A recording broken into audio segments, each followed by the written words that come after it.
Your dictation will start in 3 seconds. 3, 2, 1. There is hardly any point in oversimplifying the problem as is sometimes done.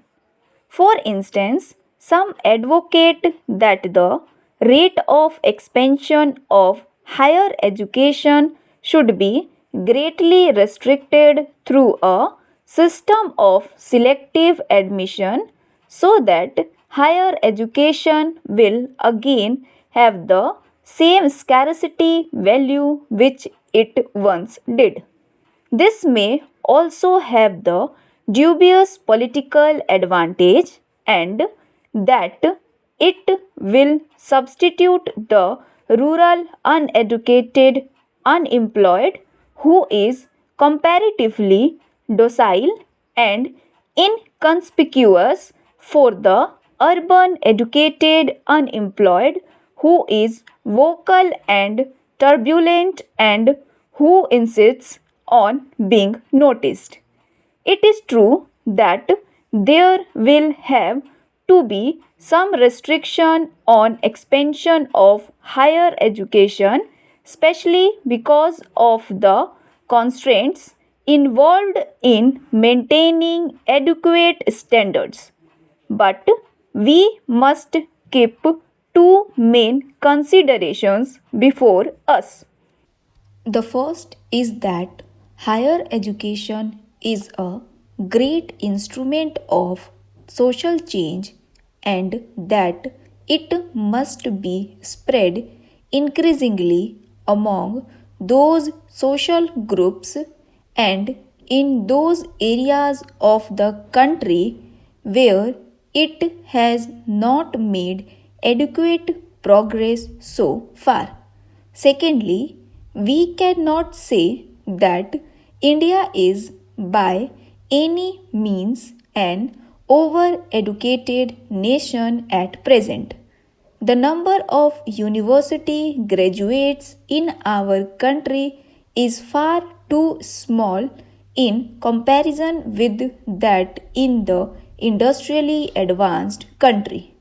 It must be further realized that our first degree in arts, commerce, or science is a degree more or less by courtesy.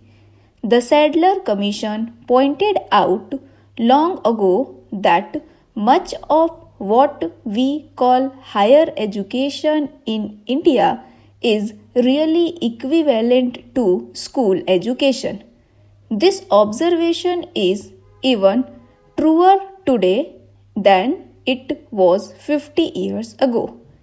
It is really our second degree in these facilities that is generally equal to the first degree in these faculties that is generally equal to the first degree in the advanced countries. If proper allowance is made for this equivalence, there is a strong case for continuing the expansion of higher education. This is therefore not a case of quantity or quality. We shall have to strive for both quantity and quality. In my view, we will have to launch a multi pronged attack on this difficult and complex problem. In the first place, we shall have to emphasize the maintenance of adequate standards. There is no longer any room for the old naive belief that all education is good. We must not realize that education, especially higher education, is a double edged weapon. Full stop. If it is good quality, it can be the most powerful tool of national development in the country. But if its standards are unsatisfactory, it may create social disorganization and lead the country downhill. Secondly, we must radically alter the content of our degree courses and orient them to the present day needs and problems so that they become more useful and effective. Thirdly, we must make a social and community approach to education to supplement the individual approach to which we have been accustomed so far. In the past, it was enough to get a young man into an engineering college and send him out with a good degree in his subject. But this is hardly enough at present, and while we are training a young man to be a good engineer, we must simultaneously take steps to build up the industries in which he can find adequate employment. In other words, a large and intensive program of national reconstruction has to be developed side by side with our plans of educational expansion.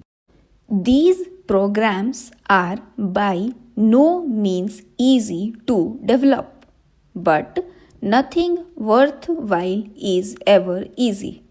The significance of these measures is obvious and they will therefore have to be developed intensively.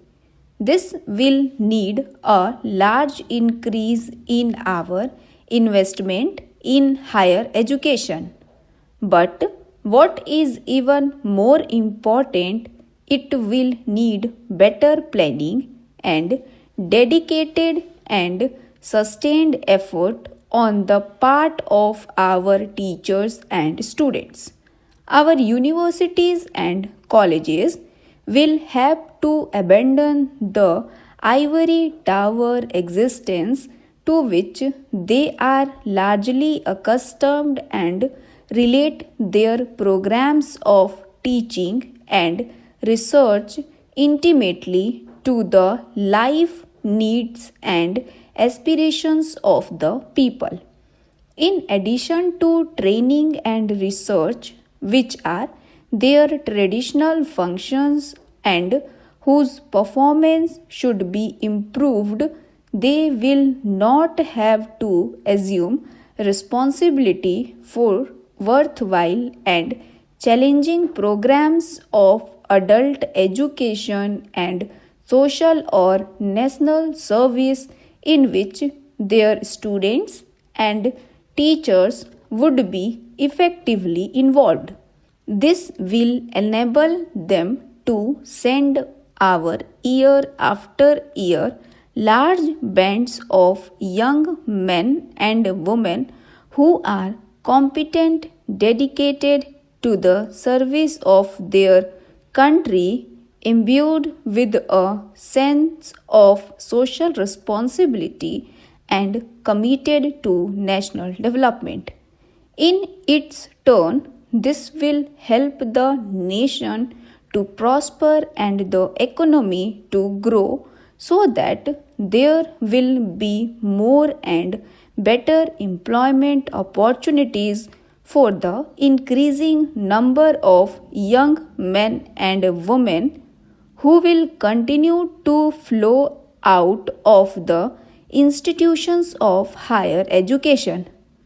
A golden circle can thus set in a vigorous action for self improvement by universities and colleges, accelerating economic growth and national progress, and these, in their turn, leading to larger investment of resources in higher education for future and It's still further development both in quantity and quality.